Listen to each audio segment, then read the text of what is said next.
अपने जीवन में चरितार्थ कर्मणा मनसा वाचा, हम कर्म की कुशलता को प्राप्त करते हैं। और कर्म की कुशलता की परिभाषा क्या है? यही जो मंद बाबू ने गर्ग मुनि के प्रति जो उद्बोध किया कि आप जैसे महत्पुरुष हो, विचरण का एकमात्र कारण हमारे जैसे गृहस्थियों के जो कर्म ग्रंथि में फंसे हुए हैं उनका परम कल्याण ही करने के लिए आप हमारे बीच में आए हैं। तो भगवान दूसरे अध्याय के 50वें श्लोक में कहते हैं, बुद्धि युक्तो जहाति है उभे सुकृत दुष्कृते तस्मात् योगाय युज्यस्व। योग है कर्म, बुद्धि युक्तो जहाति है उभे सुकृत दुष्कृते। जहाती है मतलब उनसे मुक्त हो जाओ, उनसे उनसे अपने आप को अलग कर लो।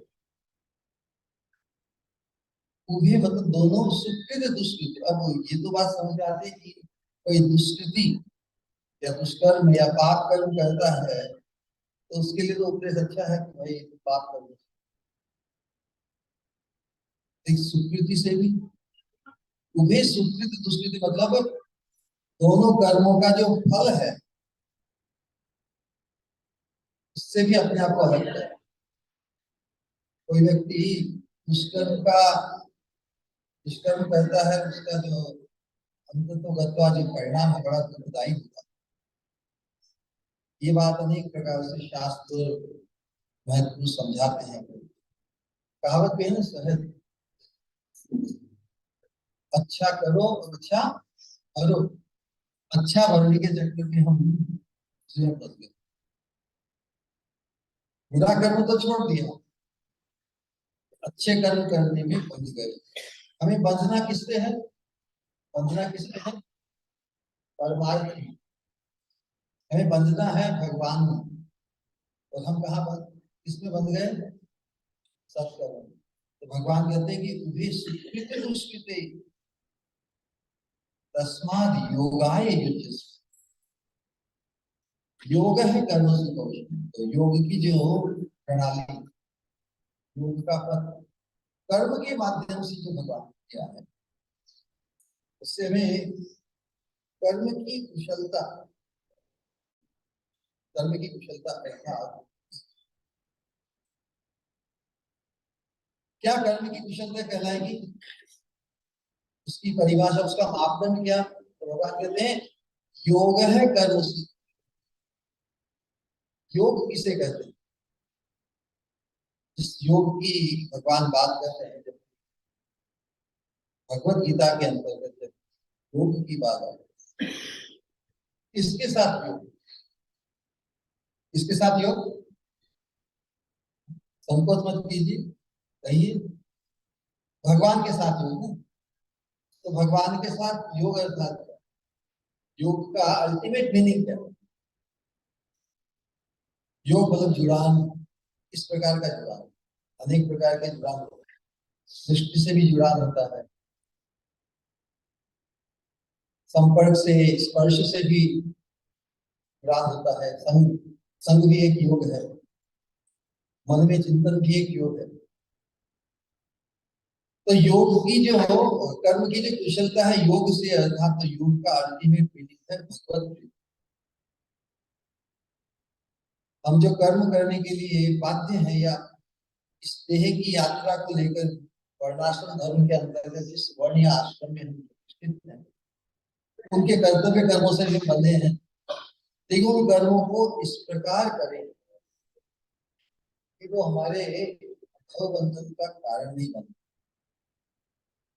बल्कि भगवान में हमारी प्रीति को सिद्ध करते हुए हमें भगवत प्राप्ति का साधन बन जाए। ये संभव है कैसे? हमारा आवेश इस प्रकार असत कर्म में, दुष्कर्म में जैसे नहीं होना चाहिए, इसी प्रकार सत्कर्म में भी हमारा आवेश नहीं। जहाँ पर आवेश है उसके साथ ही हम पहुंच जाते हैं। हमारा आवेश योग को सिद्ध करता रहता है। कर्म योग देखो इष्ट सिद्धि है,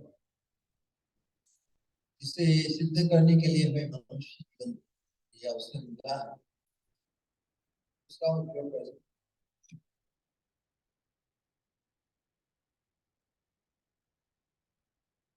तो योग की और कर्म की ये जो गठबंधन है, इसे हमें अच्छी तरह से भगवत गीता के माध्यम से हम समझें तो फिर कर्म कर्म नहीं रहेगा,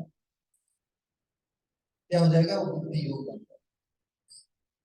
बुद्धि युक्त जहाँ आती है और उस भगवान की प्रीति, भगवान की प्रीति में बंध कर ही हम कर्म का जो अन्यथा प्रभाव है, जो आपात दृष्टि से सत्कर्म भी अच्छा कर्म से करते हैं, अच्छा कर्म भी भव बंधनकारी ही है, लेकिन जो कर्म हमें भगवान में अनुरक्त करे, भगवान में युक्त करे, योग करे,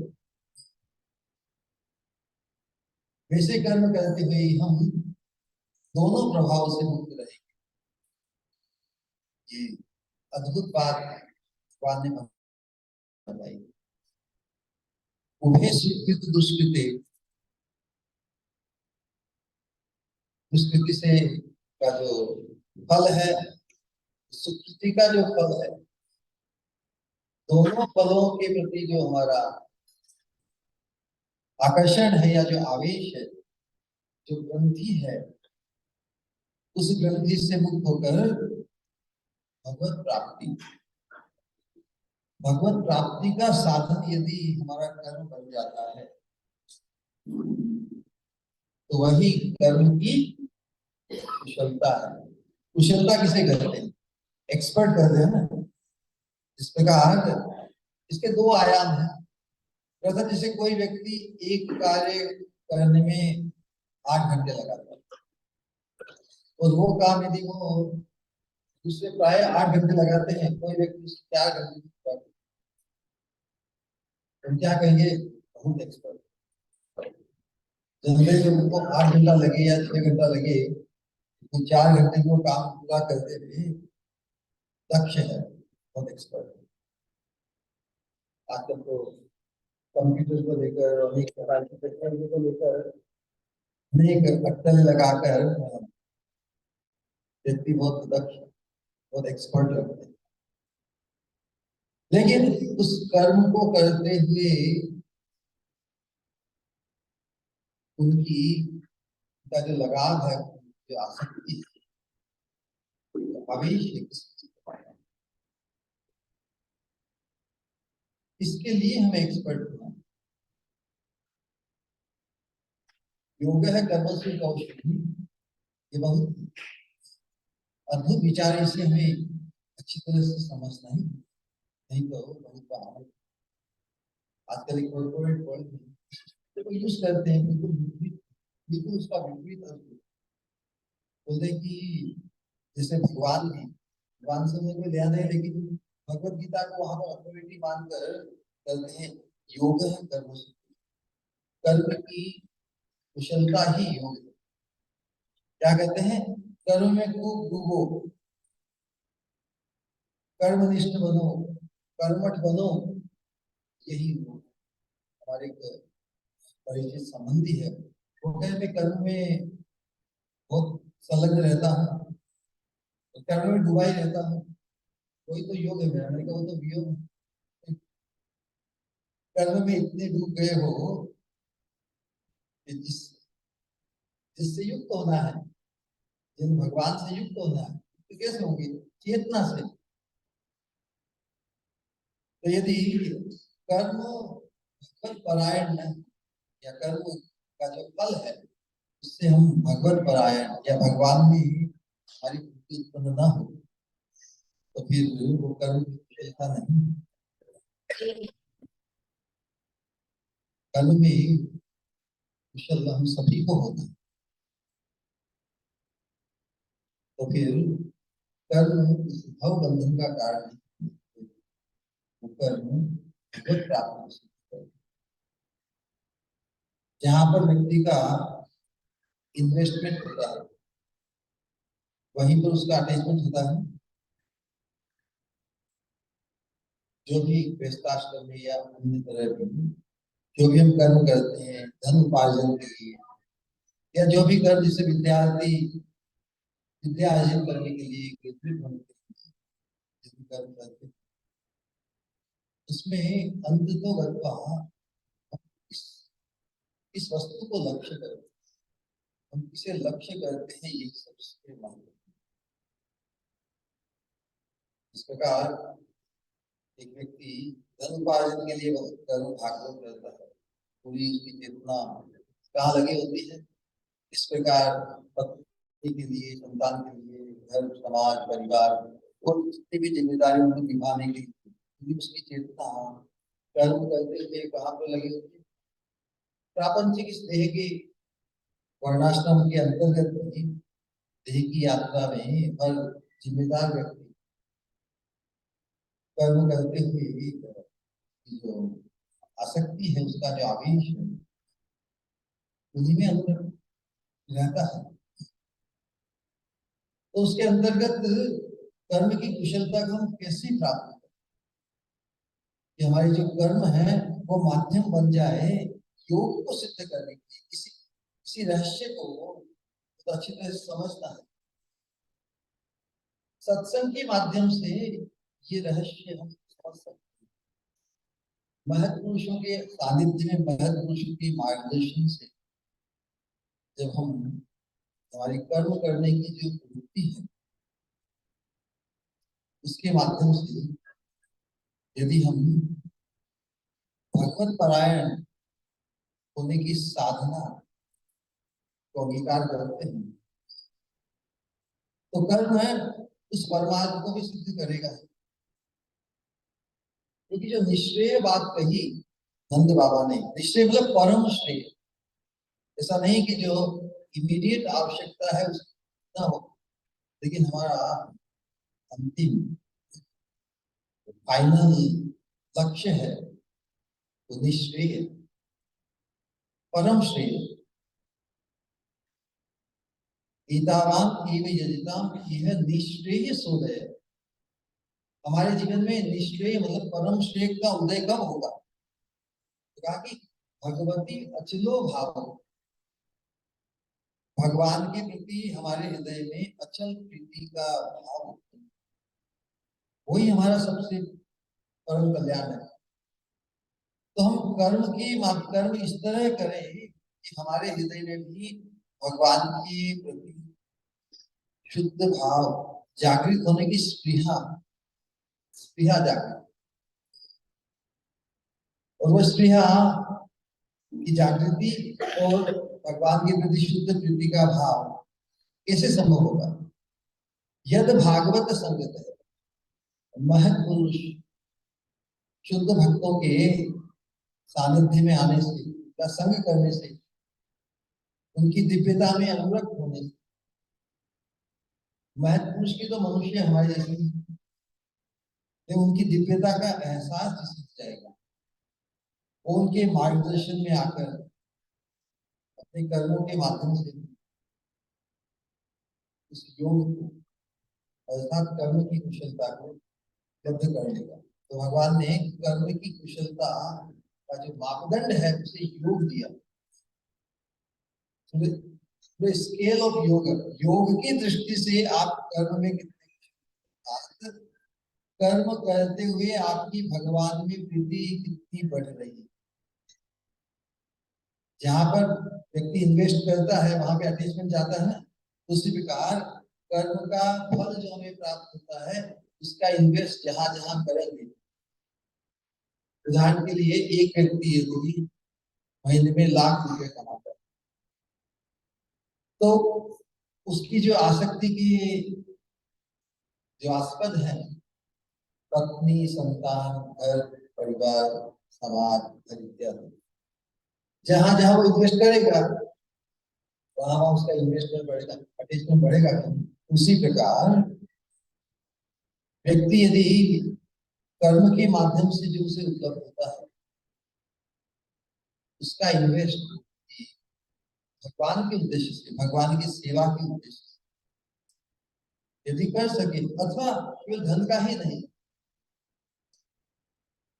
शरीर से भी, वाणी से भी, समय से भी, समय का उपयोग भी वो भगवान की सेवा के निमित्त, जैसे भगवान का जो मंदिर है और भगवान की महिमा का प्रचार करने के उद्देश्य से महत्व पुरुष जो लोग में विचरण करते हैं उनके लिए सुविधा उपलब्ध कराने में अनेक कार्य है।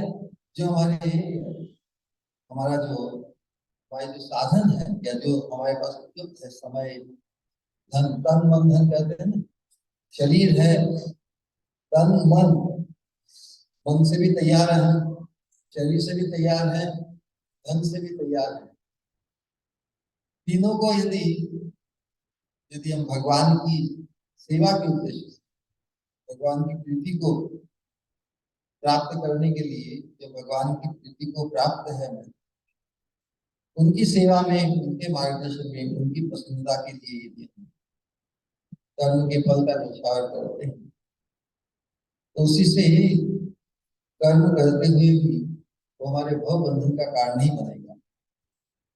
कर्म में कुशल नहीं हो पाए ना आज तक, इसलिए तो कर्म हमारे बंधन बन के आज तक पड़ा है। लेकिन हम कर्म करते हुए कर्म की कुशलता को अर्जित करने के लिए भगवान की प्रीति में, भगवान में हमारी प्रीति बढ़े, इसलिए सत्संग बहुत अनिवार्य है। तो दूसरा जो आयाम कुशलता का है कि व्यक्ति के पास जितना समय होता है तो हर कार्य तो व्यक्ति जहां पर उसका अटैचमेंट होता है वहीं पे उसका पूरा समय जाता है। लेकिन जहाँ सत्संग उपलब्ध हो, जहाँ पर भगवान की महिमा का, भगवान की सेवा का कार्य, वहां पर यदि हम समय निकाल कर एडजस्ट कर ले समय, सत्संग के लिए कोई बुलावे हमको कि चलो जी आज 2 घंटे सत्संग 5 से 7, तो व्यक्ति सहज ऑर्डिनरी रेगुलर व्यक्ति कह सकता है कि भाई मतलब बिजी हूँ, तो जो भी 7 बजे छुट्टी। लेकिन कर्म की कुशलता अर्थात सत्संग तो बहुत दुर्लभ है। सत्संग के लिए किसी तरह में समय को एडजस्ट करो। ऑफिस में जो भी कार्य है 7 बजे के बदले 5 बजे तक ही मैं उससे निवृत्त हो जाऊंगा, तब क्रिटिकल नहीं कि मैं कल कहने का तात्पर्य सत्संग के लिए यदि जिनने समय निकाला, दूसरे कार्य को छोड़, दूसरे कोई भी कार्य, संसार में कोई भी कार्य कोई भी कर सकते हैं, सत्संग से विशेष नहीं। सत्संग के लिए जो आग्रह पूर्वक, रुचि पूर्वक दूसरे कर्तव्यों की प्राथमिकता इतनी अधिक नहीं है सब में अपने आप को समर्पित करें।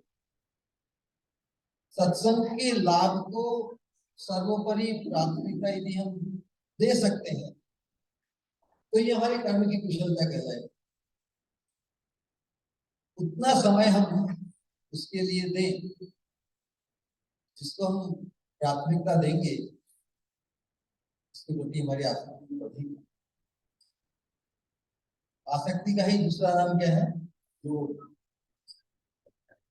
योग का अल्टीमेट अर्थ है भगवत प्रेम, कृष्ण। तो अवश्य ही इस ये जो रहस्य है, जो कर्म की कुशलता है, उसको अच्छी तरह से समझें। ऐसा नहीं कि कर्म में कुशल होने के नाम पर, कर्म में एक्सपर्ट होने के नाम पर योग के बदले वियोग तो बड़ी विडंबना हो। हमें कर्म के माध्यम से ही हमारी प्रीति या भगवान से हमारा जुड़ाव, भगवान में हमारा प्रेम सिद्ध करने के इस रहस्य को, इस उद्देश्य को निगम करना है। महत् पुरुषों की सानिध्य में ही भगवत गीता का जो दिव्य उपदेश है, कर्म को लेकर, कर्म की कुशलता को लेकर और योग सिद्धि को लेकर हम उसमें पूर्ण या एक्सपर्ट कुशल बन सकेंगे। उसी में हमारे मनुष्य जीवन का लाभ, इसी जीवन में कर्म करते हुए भी हम कर्म बंधन से मुक्त होकर भगवत प्राप्ति के लक्ष्य को, आप सबकी ध्यान पूर्वक श्रवण करने के सभी का धन्यवाद। किसी की कोई जिज्ञासा या प्रश्न इत्यादि हो तो कहीं विशेष तो नहीं बोल पाया, लेकिन ये सहज मन में विचार आया, इस प्रकार भगवान हमसे अपेक्षा करते हैं, अर्जुन को साक्षात कर रहे हैं। बुद्धि को जहाँ आती है, जहाँ पर भी भगवत गीता में भगवान अर्जुन को संबोधन करते हुए जो उपदेश दे रहे हैं, उन्हें हमें मुख्य उपदेश, यहाँ पर भगवान कहे उन्हें सुकृत तस्मात् योगाय युज्यस्व योगः कर्म। वैसे तो भगवत गीता में हम सबकी श्रद्धा है ना, तो भगवत गीता में हमारे जो प्रवेश कैसे होता है, भगवान जो हमें प्रस्ताव देते हैं, वो ऋग्वेदिक श्लोक है। भगवान जो श्लोक भगवान अर्जुन को संबोधित करते गए, देखिए इसका एक उदाहरण देता हूँ। भगवत गीता में एक श्लोक, एक शब्द है योगक्षेम वहाम्यहम्, इसको जानते हैं? कौन सा श्लोक है? अनन्यास चिन्तयन्तो मां ये जनाः पर्युपासते तेषां नित्यापि युक्तानां योगक्षेमं वहाम्यहम्। ये श्लोक किसको बोल रहे हैं भगवान? ये अर्जुन को नहीं बोल रहे। अर्जुन तो एक होता है जनरल करके, जनरल हम बद्ध जीवों को जो कृष्ण परायण नहीं हुए, अनन्य भाव से कृष्ण परायण नहीं, उनको भगवान एक बढ़िया प्रपोजल दे रहे हैं। क्या देंगे? तू किसी न किसी को भजता ही है, एक अनन्य भाव से भी मेरा भजता, अनन्यास चिन्तयन्तो मां ये जना उपासना केवल कर्मणा मनसा वाचा, पूरे मनोयोग से अनन्य भाव से मेरी ही उपासना, तेषां नित्याभियुक्तानां योगक्षेमम्। तो उसके पास जो भी कमी हो उसकी भी पूर्ति करता है। योग अर्थात जिस चीज की कमी हो उससे पूर्ति करो, योग करो। क्षेम मतलब रक्षा करना, तो जो तुम्हारे पास है रक्षा करने, एकांतिक अनन्य भाव से मेरी जो उपासना करो। अभी भगवान की महिमा को श्रवण करते हैं, भगवान की महिमा को श्रवण करके भगवान कैसे प्रपोज कर, तुम कहाँ सब जगह घूमे, मैं देखो सर्व समझ, कृष्ण सर्व समझ है ना, कृष्ण भगवान है, इसमें किसी को संशय है? तो भगवान यदि कह रहे कि तू अनन्य भाव से मेरी ही चिंता कर, परायण हो, तो मैं सब प्रकार से योग क्षेमी। संसार के स्तर पर व्यक्ति अनेक अभावों से ग्रस्त है, सामाजिक पारिवारिक अनेक अभाव, गिनाने की जरूरत नहीं है, अनेक प्रकार के अभाव। तो भगवान कहते हैं कि तू अनन्य भाव से मेरा ही भजन करे, तो मैं तेरी जितनी कमियां है उसकी भी पूर्ति कर, तो जो तेरे पास है उसकी रक्षा भी कर। तो कौन बुद्धिमान व्यक्ति है जो अनन्य भाव से कृष्ण का ही भजन नहीं? बताइए, हाथ खड़ा करिए जिससे कोई विरोध करता है। कौन बुद्धिमान व्यक्ति है जो ये भगवान कृष्ण की इस प्रपोजल को सहर्ष पूरे उत्साह के साथ एक्सेप्ट नहीं करेगा। कोई है ऐसा व्यक्ति? तो यहाँ पर मैं सभी से अपेक्षा रख सकता हूँ कि सभी बुद्धिमान हैं, तो सभी अनन्य भाव से केवल कृष्ण की ही उपासना करते हैं। यहाँ भगवान का ये प्रपोजल है कि अनन्यास चिंतयन्तो माम ये जनाः पर्युपासते तेषां नित्यापि युक्तानां योगक्षेमं वहाम्यहम्। तुम्हें बड़ी सब चिंता भगवान दे रहे हैं। जो भी संसार में किसी वस्तु का अभाव है, कमी है, तुम्हें कर तुम बिल्कुल चिंता मत। ऐसा प्रस्ताव सुन के कौन बुद्धिमान, मतलब बुद्धिमान बन जाएगा ना, बन जाना चाहिए कम से कम ये सब। तो ये इतनी अपेक्षा तो हम रख सकते हैं भगवान कृष्ण की तरफ से। भगवान भगवत गीता का जो रिक्रूटिंग प्रपोजल श्लोक है, ये भगवत गीता का प्रारंभ है। यदि भगवत गीता के इस श्लोक को किसी ने स्वीकार कर दिया तो उसका भगवत गीता में प्रवेश का श्री गणेश जी। यदि इस श्लोक को यदि हूबहू नहीं, भगवान कृष्ण का आश्रय नहीं के बावजूद भी हम अनेक प्रकार के देवी देवता, अनेक प्रकार के साधनों को, अनेक प्रकार सर्व समझ का आश्रय लिया है, सर्व समझ की जो प्रपोजल की प्रतिज्ञा को हमने स्वीकार किया है, तो फिर अन्य आश्रय, अन्य आश्रय से हमें अपने आप को भटकाना नहीं है। भगवत गीता में ये जो योग क्षेम वहां में हम ये जो बात कही है, इसी को एक दूसरे श्लोक में योग क्षेम दूसरे एक श्लोक में आता है। भगवत गीता का अध्ययन सभी करते हैं, तो कौन सा श्लोक है गीता का इसमें योग क्षेम ये शब्द हो रहा था? एक श्लोक तो हमने बता दिया 9.22, 9.20। एक श्लोक और है, हमारे प्रभु को तो याद रखता है।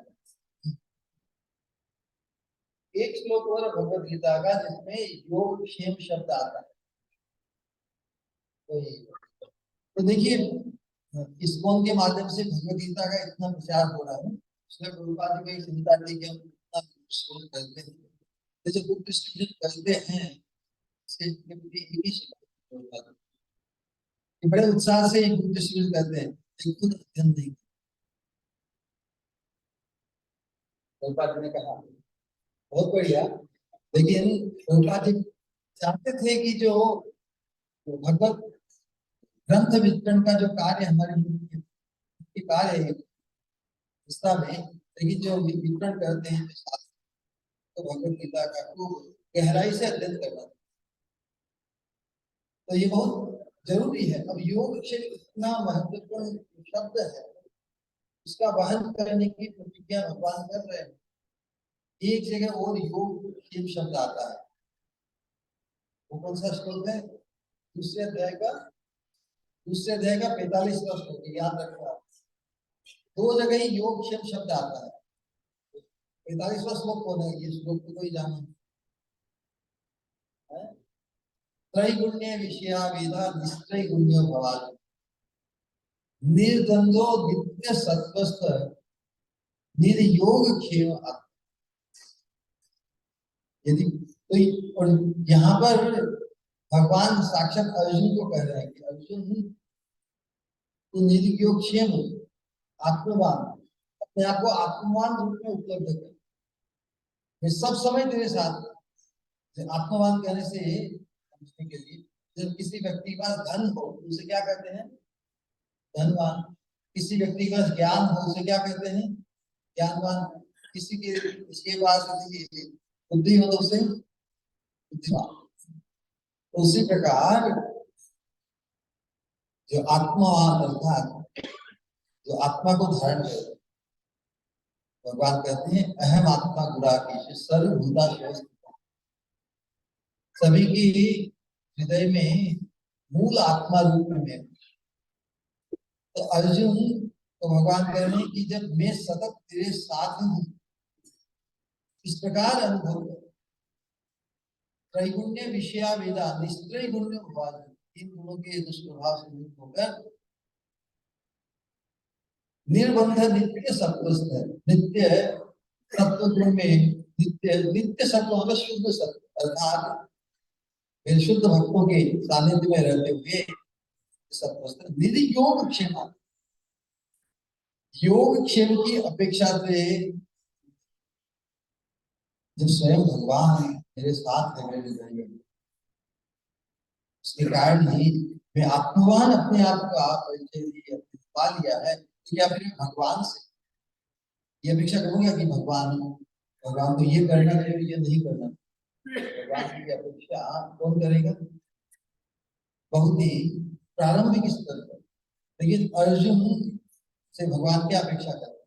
तो वही अपेक्षा यदि भगवान कृष्ण से प्रीति करते हैं तो उनसे हम ये अपेक्षा नहीं करें कि भगवान ने प्रॉमिस किया ना कि मेरे जितने भी अभाव है उनकी प्रीति करेंगे, तो सब रक्षा करेंगे। नहीं, भगवान मेरे साथ है, उनको जो करना है करें। जो ऐसा माने कि भगवान बहुत दूर है मुझसे, कहाँ है, वैकुंठ में कहाँ है, कहाँ है, इसलिए वो आएंगे कि नहीं, संशय बना रहता है। उस संशय से मुक्त करने के लिए भगवान कहते हैं कि योग क्षम वहां में तेरे योग क्षम का। लेकिन जिससे ये उपलब्ध हो गया कि भगवान सतत मेरे साथ, इस प्रकार अर्जुन के साथ न सतत, तो अर्जुन से अपेक्षा करते हैं कि तू इस अपेक्षा से मत बनना। तेरी योग क्षेम आत्मवान, तू तो मुझे, तू अपने आप को, ये जो आत्मा हूँ, इस सबका जो मूल सर्वस्व हूँ, वो सतत तेरे साथ है। ऐसा सर्व समस्त व्यक्ति यदि हमारा संगी बने तो फिर उस समय हमें चिंता करनी होती है कि वो काम कैसे होगा, वो भाव कैसे मुक्त होगा। उनसे कुछ अपेक्षा करनी चाहिए क्या? एक तो सर्व समर्थ है वो, और भगवान तो सूर्य है ना हम सबके। भुगतान तपस्याम सर्वलोक महेश्वरी सुहृदम सर्वभूताना, हम सबके परम सुहृद है, मोस्ट वेल विशर, समर्थ वेल विशर। हम संसार में एक दूसरे के प्रति वेल विश करते हैं कि आप सफल हो जाओ, wish you the best, best of luck for you here, best of luck for. हम केवल शब्दों से गुड विशिंग कर सकते हैं, भगवान को समर्थ वेल विशर, और वो नित्य है। उन्होंने अपना संग मुझे दिया है। उस अवस्था में फिर हमें उनसे ये अपेक्षा करनी चाहिए कि भगवान को ये कर, भगवान को ये करना चाहिए, भगवान को ये करना चाहिए। बल्कि हम किस प्रकार बस भगवान में अनुमति उपलब्ध करें, भगवान को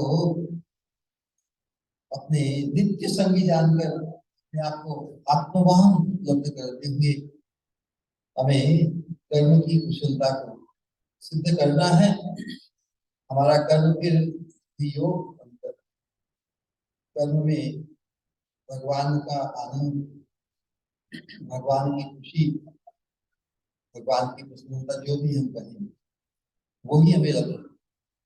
फिर कर्म हमारा बंधनकारी नहीं बल्कि योग सिद्धि का काम है।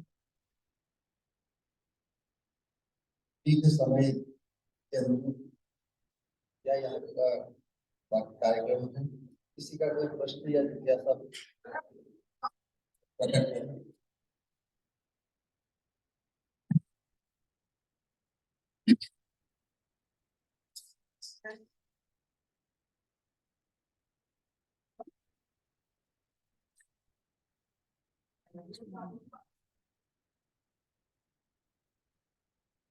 कोई संकोच नहीं करे।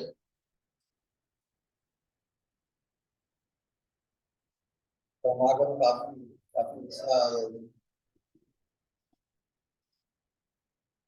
अभी ने अपना कीमती समय निकालकर सत्संग में हमारे प्रयास को आपने सफल बनाया। भगवान की परम कृपा, परम श्रेय प्रदान करने वाली कृपा की आप सभी भाजन इसका मैं हृदय से अनुभव करता हूँ, व्यक्त करता हूँ। फिर भी भगवद गीता में, भगवद गीता का जो उपदेश है, हम किस प्रकार हमारे जीवन के परम श्रेय को उपलब्ध करें, इसमें कुछ संशय में या अपनी परिस्थिति अपनी समझ में यदि कोई प्रकार का रुकावट हो, इसको व्यक्त करें सबके साथ, क्योंकि मनुष्य मात्र ही योग्य है। मनुष्य मात्र ही अयोग्य है, पुरुषों ना। कभी ऐसा नहीं सोचते, मनुष्य ही जिज्ञासा करते ही। तो प्रश्न है इसका, यदि कोई प्रश्न है मनुष्य के पास तो अवश्य उसका हल है। पशु की कोई समस्या होती है, पशु को कोई समस्या हो वो हल ढूंढने कहाँ जाए, मनुष्य के पास, मनुष्य के पास पर्याप्त ही सभी के पास, जिससे हम जो हमें खटकता है मनुष्य मात्र में धर्म के अंतर्गत ये बुद्धि स्पृहा होती है। भगवान की इतनी अद्भुत व्यवस्था है संसार में, भगवान ने हमें इस संसार में भेजा है, तो हम किस प्रकार भगवान से जुड़े। भगवान से जुड़ने की स्पृहा मनुष्य में ही ब्रह्मावलोकधिषणम मुदमापदे। और इस योग्यता को देखकर जब भगवान ने मनुष्य को बनाया, तो भगवान ने कोई तो मनुष्य मेरे पीछे आएगा।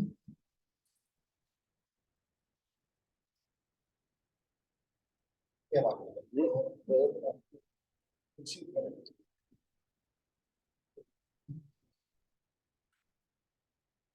बोलिए हरे कृष्णा कृष्णा कृष्णा हरे हरे राम हरे राम।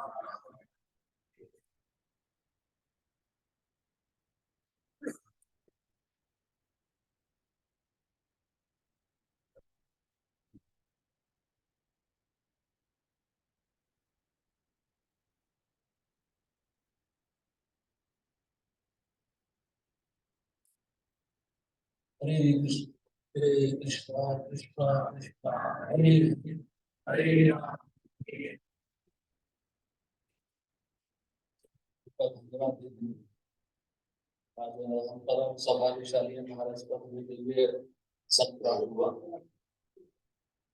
पुराण में महाराज जी स्पष्ट रूप से कहते हैं कि हमें साधु संग करना चाहिए। जैसे नंद बाबा का घर का उदाहरण हमें दिया, किस प्रकार से एक सन्यासी होता है, साधु होता है, गृहस्थ की चिंता उसको होती है, भ्रमण क्यों करता है, गृहस्थों का उद्धार करने का है। इसके पश्चात भगवत गीता से महाराज जी ने कर्म की कुशलता, हमारी अगर चेतना सत्कर्म में भी लगी होगी तब भी हम इस संसार में फंसे हुए होंगे। तो हमारी चेतना सत्कर्म में भी नहीं होनी चाहिए, हमारी चेतना कृष्ण में होनी चाहिए, तभी हम दुष्कर्म सत्कर्म के प्रभाव से मुक्त हो सकते हैं। उसके पश्चात महाराज जी ने किस प्रकार से शुद्ध भावना को जागृत किया जाए साधु संत के माध्यम से। शुद्ध भक्तों के संग में आकर जब हम भगवत गीता श्रवण करते हैं तो हमारा भगवान के प्रति एक शुद्ध भाव जागृत होता है। और अंत में भगवत गीता के जो मुख्य शब्द है योग क्षेमम, इसके महाराज बहुत अच्छा प्रकाश डाले। योग का अर्थ होता है आवश्यकता और क्षेमम का अर्थ होता है संरक्षण। भगवान दोनों ही प्रकार से अपने भक्त का संरक्षण करते हैं। हम महाराज जी का एक बार जोर से महामंत्र उच्चारण करके उनको धन्यवाद देते हैं। हरे कृष्णा कृष्णा कृष्णा कृष्णा हरे राम। भक्ति सिंह गोविंद स्वामी महाराज की जय। और साथ ही साथ हम चौधरी परिवार को भी धन्यवाद देते हैं कि हमें यहाँ का नाम भक्ति किया, हमें साधु संत प्रदान किया और एक महान भक्त के सानिध्य में आकर हमको भगवत कथा सुनने का एक अवसर प्रदान किया। हरे कृष्णा कृष्णा कृष्णा हरे हरे हरे राम।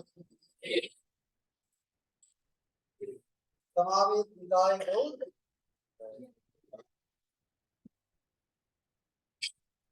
और एक और बहुत ही प्रसन्नता की बात है कि वेदामी माता जी जो है, वेदामी देवी माता जी, तो प्रणामी माता जी। जो वो महाराज जी के हाथ से तुलसी माला जो है माला जो है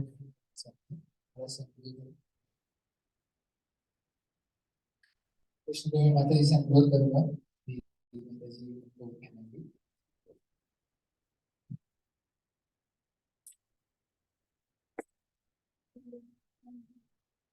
और उसके साथ में संतोष माता जी भी हैं जो कंठी माला धारण करते हैं।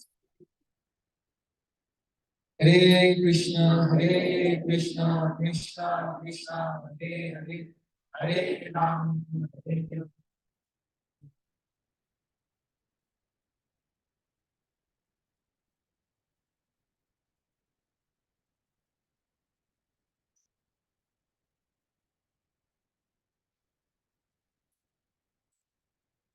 हरे कृष्णा। सभी को मालूम है यहाँ पे कौन मंदिर बन रहा है, इसलिए उसको मालूम नहीं है, मतलब सभी को मालूम है। जैसे महाराज जी ने आज कहा कर्म की कुशलता, कर्म की कुशलता के लिए भगवान कृष्ण के साथ सबको जुड़ना चाहिए। तो तन मन धन कई चीजें से जुड़ सकते हैं, धन से जुड़ सकते हैं, धन हो तो धन से जुड़ सकते हैं, नहीं हो तो मन लगा के जुड़ सकते हैं। तो आपके लिए इचलगंज में सबसे बड़ा साधन ये जो हमारा मंदिर बन रहा है, यहाँ शाहपुर में आरके नगर है, वहाँ पे 1,25,000 स्क्वायर फीट इतनी बड़ी भूमि के ऊपर मंदिर का निर्माण हो रहा है। तो सभी से अनुरोध है कि अपने तन से, मन से, धन से मंदिर के कार्य में अवश्य जुड़े एवं अपने कर्म की कुशलता को आगे बढ़ाए। दूसरा, कल जैसे आज सत्संग यहाँ पे हुआ है, कल यशोलक्ष्मी नगर में किशन गोपाल जी सोनी, अपना राधा दामोदर मंदिर है, उसके जस्ट आगे लेफ्ट साइड में उनका घर है, वहाँ पे कल सत्संग है। तो सभी से निवेदन, सभी लोग वहाँ पे, सभी भक्त लोग वहाँ पे अवश्य 4:30 बजे उपस्थित रहे। हरे कृष्णा। अभी सभी के लिए प्रसाद की व्यवस्था है, तो सभी से अनुरोध है कि बिना प्रसाद दिए नहीं। हरे कृष्ण।